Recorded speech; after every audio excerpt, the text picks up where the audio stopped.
আজকের এই পুনর্মিলন অনুষ্ঠানে যে সমস্ত ফুলদানায় কেরাম এবং মুরব্বিয়ানে কেরাম উপস্থিত হয়েছেন, আমি তারা প্রত্যেকের শুকরিয়া জ্ঞাপন করি। ছোটদেশ হাফিজিয়া মাদ্রাসার পূর্ণমিলনী 2025 অনুষ্ঠিত। আবনা ফুজালা পরিষদের ছোটদেশ হাফিজিয়া মাদ্রাসা বিয়ানীবাজার সিলেটের আয়োজনে 28 আগস্ট রোজ বৃহস্পতিবার দুপুর 2 ঘটিকায় মাদ্রাসা প্রাঙ্গণে এই অনুষ্ঠান অনুষ্ঠিত হয়। মাওলানা শায়েখ আসাদ উদ্দিনের সাহেবের সভাপতিত্বে প্রধান অতিথি হিসাবে উপস্থিত ছিলেন মাওলানা ইউসুফ আহমদ খাদিমিনী, মাওলানা নিজামুদ্দিন, হাফিজ আব্দুল আলিম, মরিয়া ইউনিয়ন প্যানেল চেয়ারম্যান ও বর্তমান মেম্বার বাগন হাফিজ জসিমউদ্দিন, ছোটদেশ 4 নং ওয়ার্ডের মেম্বার করিমউদ্দিন, ছোটদেশ 4 নং ওয়ার্ডের সাবেক মেম্বার নাজিমউদ্দিন, আবলা ফুজালা পরিষদের সদস্য সহ গ্রামের আরো গণ্যমান্য ব্যক্তিবর্গ উপস্থিত ছিলেন।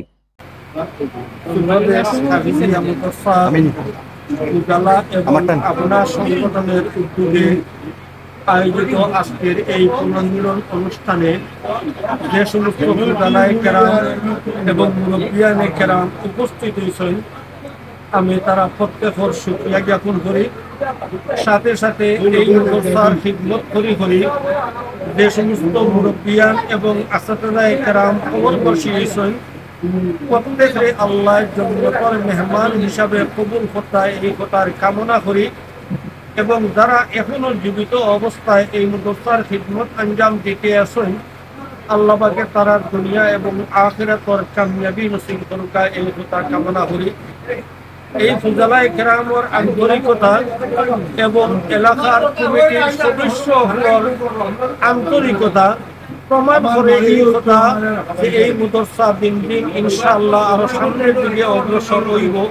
আল্লাহ তাবারকা ওয়া তাআলা আমরা প্রত্যেকরে ইখলাসের সাথে খিদমত করার তৌফিক দান করুক। আল্লাহ এর কবুল করুক। আজের মতো বর্তমানে করই যে এগুলির বাস্তবায়নে করার লাগি আল্লাহ রাব্বুল আলামিন আমরা তৌফিক দান করুক। ছোটদেশ হাফিজিয়া মাদ্রাসা প্রাক্তন ছাত্রদেরকে নিয়ে আবনা ফুজালা পরিষদের আজকের পুনর্মিলনী অনুষ্ঠানের এই যে অনুষ্ঠান অনুষ্ঠিত হয়েছে, এতে আমাদের দেশ বিদেশের অবস্থানরত সকল সদস্যদের আর্থিক সহায়তা এবং সার্বিক সহযোগিতায় আমরা এই অনুষ্ঠানটি করতে পেরেছি। এজন্য আমি এলাকাবাসী এবং প্রবাসে অবস্থানরত আমার যে সমস্ত সদস্যবৃন্দ রয়েছেন তাদের প্রতি আমি আন্তরিক মুবারকবাদ এবং কৃতজ্ঞতা। আল্লামা ইবনে আব্দুল বার 4th শতাব্দীর একজন বড় আলেম, মুহাদ্দিস, ফকিহ। তার লিপিবদ্ধকৃত একটি কিতাব জামিউল ইলমি ওয়া ফাদলি বায়ানি, ওই কিতাবের মধ্যে তিনি লিখেন, ইমাম শাফি রাহিমাহুল্লাহ বলেছেন, লাইসা লি আহাদিন আইয়াকুলা ফিহি হালালুন ওয়ালা হারামুন ইল্লা মিন খাশিয়াতিল্লাহ। কোন ব্যক্তি যে কোনো বিষয়ে এটা হালাল বা এটা হারাম, এটা বৈধ এটা অবৈধ, এটা করা যাবে এটা করা যাবে না, এরকম কেউ কোনো হুকুম আরোপ করতে পারবে না তবে আল্লাহর ভয় ছাড়া। আল্লামা ইবনে আব্দুল বার রাহিমাহুল্লাহ মুআত্তার একটি কিতাব লিখেছেন, কিতাবটার নাম হচ্ছে তাজরিদুল মাসানিদ লিমা ফিল মুআত্তা মিনাল মাআনি ওয়াল মাসানিদ, 8 ভলিউমে।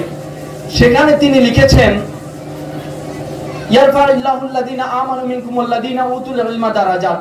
এই আয়াত এবং একটি হাদিস যেটি মুসনাদে আহমদের মধ্যে আছে, সেটি হচ্ছে ইন্নাল মালাইকাতা লা তাদাউ আজনিহাতাহা রিদান লিতালিবিল ইলম।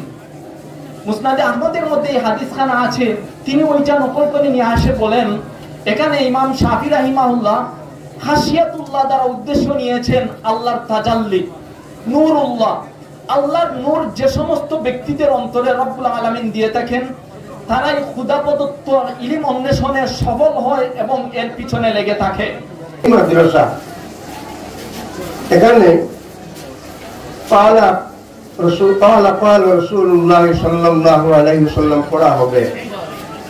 এখানে পালাল ইমাম ফলানুন পড়া হবে, এখানে তাফসীর পড়া হবে, বুখারী পড়া হবে, মুসলিম পড়া হবে। এই যে কথাটা জানি না, আমাকে কিন্তু তীর বিদ্ধ করেছে। যে আমার স্বপ্ন ছিল, আমি আজ থেকে 40 বছর আগ থেকে অনেক চেষ্টা করেছিলাম, তৎকালীন যারা দায়িত্বশীল ছিলেন তারা কেউ মেনে নাই, সবাই চলে গেছেন। আমি বলেছিলাম যে এই সুবর্ণ সুযোগটা আমাদের হাতছাড়া করা উচিত নয়। কেননা আমাদের গ্রামের মানুষের মানসিকতা, চিন্তা চেতনা এটা কোরআন সুন্নাহর প্রতি খুব আগ্রহী।